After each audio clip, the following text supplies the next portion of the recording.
It's all about the kingdom of heaven. And first of all, let us say the kingdom of heaven is simply that state into which man rises, where everything is completely subject to his imaginative power. He is destined to be an heir, one with his Father who is God, where everything is put under his power. Now, here is a quote from this 13th of Matthew. The kingdom of heaven is like a merchant in search of fine pearls, who finding one pearl of great value, went and sold all that he had and bought it. It is my hope that I can bring you to that pearl tonight. You may not value it to the point where you're willing to sell all that you have to buy it. But I will tell you of this pearl. Very few are willing to sell all and buy the pearl. But that we now quote from another passage of the Gospels, the 11th chapter of the book of Luke, the 21st through the 23rd.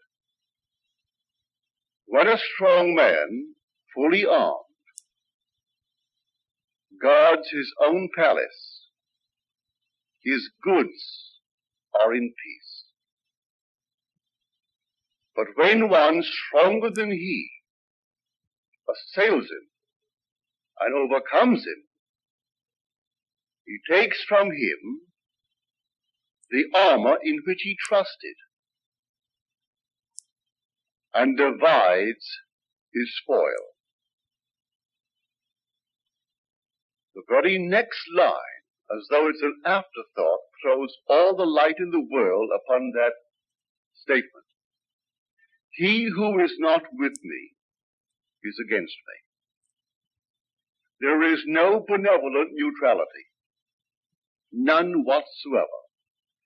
He who is not with me is my enemy. He is against me.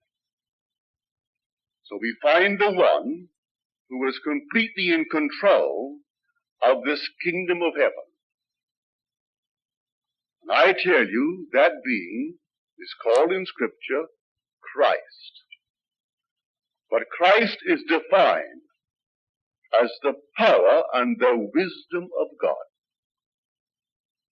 In the first chapter of the first letter of Paul to the Corinthians, Christ is the power and the wisdom of God. Don't look for a man. A man is only the instrument through which this power and this wisdom is exercised. But Christ himself is the power and the wisdom of God. You and I are the instruments through which this power and this wisdom is exercised. So Paul makes the statement, from now on, we will regard no one from the human point of view. Even though we once regarded Christ from the human point of view, we regard him so no longer. You're taking notes?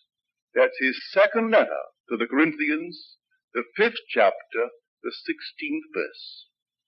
From now on, we regard no one from the human point of view. Even though we once regarded Christ from the human point of view, we regard him thus no longer.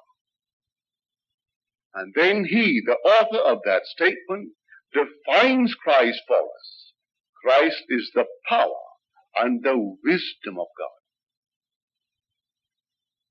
Now we are told, by him all things were made. And without him was not anything made that was made, but nothing. And so we invite you now to test Christ in you. Again from the letters of Paul, the 13th chapter, the 5th verse. In fact, read it through to the 7th verse. But I'll quote you the 5th. Examine yourselves to see whether you are holding to the faith. Test yourselves. Do you not realize that Jesus Christ is in thee? Unless, of course, you fail to meet the test. I hope you will discover that we have not failed. And then he gives us a warning. For now he's speaking only of power. Power and wisdom, personified in the form of one called Christ, Jesus. And now he warns us. I hope, and I'll pray to God, that you do not use it in the wrong way. Even if you think, he's implying now, that I have not used it to the full of my knowledge, I'd rather that you hear and feel that I have made a mistake or I have failed than that you use it evilly.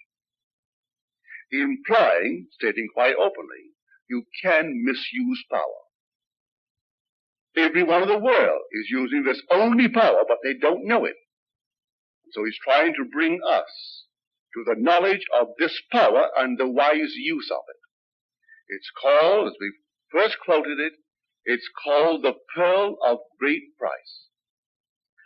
So great is this pearl, so valuable, it takes everything that you own to buy it.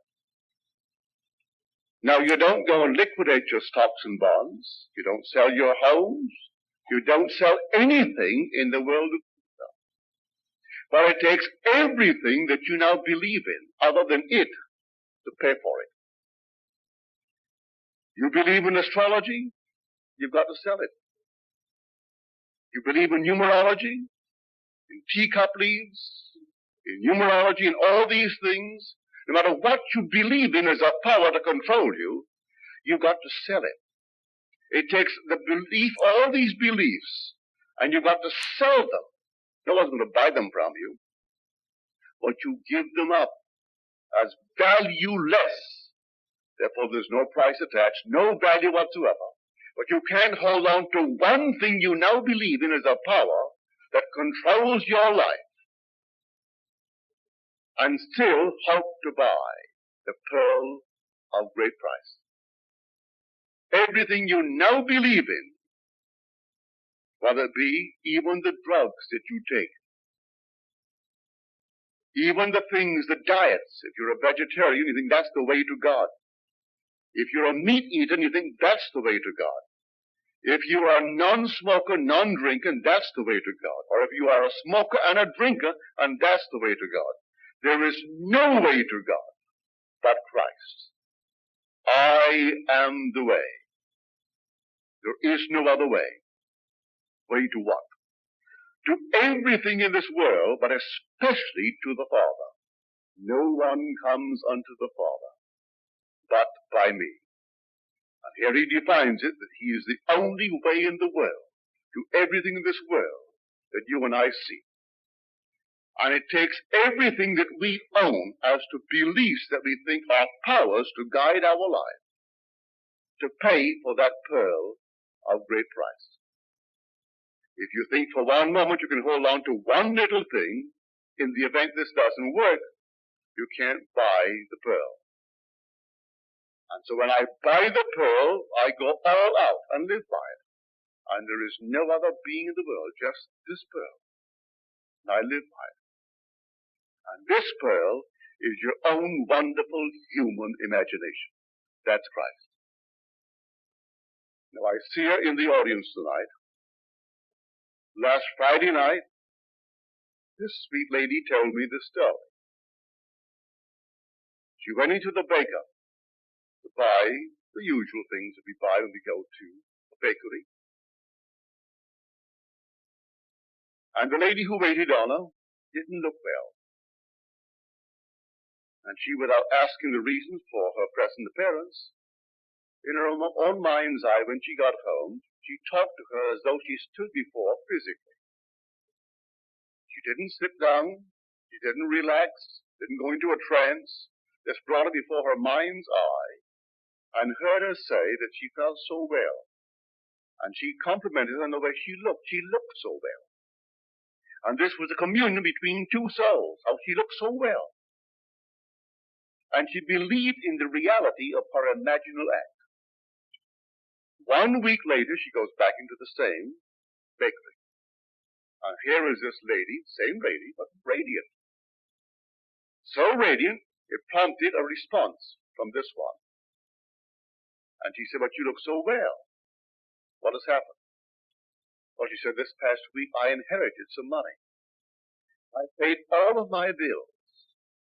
I paid everything that I owed in this world. And so I have no debts, and I have money.